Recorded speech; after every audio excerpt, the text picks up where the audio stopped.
गौवा के जुटे नर नारी हवन हुए हमारी दुआरी। गौवा के जुटे नर नारी हवन हुए हमारी दुआरी। हमारी दुआरी हो हमारी दुआरी। गौवा के जुटे नर नारी हवन हुए हमारी दुआरी। गंगा से जल भरी लाए ससुर जी। गंगा से जल भरी लाए ससुर जी। कलशा भरे परिवारी हवन हुए हमारी दुआरी। कलशा भरे परिवारी हवन हुए हमारी दुआरी। गौवा के जुटे नर नारी हवन हुए हमारी दुआरी। गौवा के जुटे नर नारी हवन हुए हमारी दुआरी।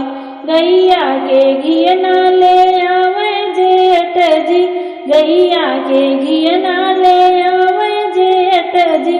दियना जलावे परिवारी हवन हुए हमारी दुआरी।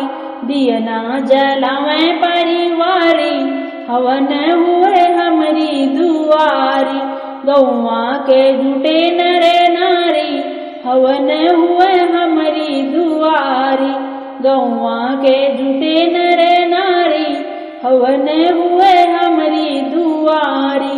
लाली चुनरिया ले आवे देवर जी। लाली चुनरिया ले आवे देवर जी। चुनरी ओढ़ावे परिवारी हवन हुए हमारी दुआरी। चुनरी ओढ़ावे परिवारी हवन हुए हमारी दुआरी। गौवा के जुटे नर नारी हवन हुए हमारी दुआरी। गौवा के जुटे नर नारी हवन हुए हमारी दुआरी। चंदन की लकड़ी ले आवे सजन जी। चंदन की लकड़ी ले आवे सजन जी। हवन करें परिवारी हवन हुए हमारी दुआरी।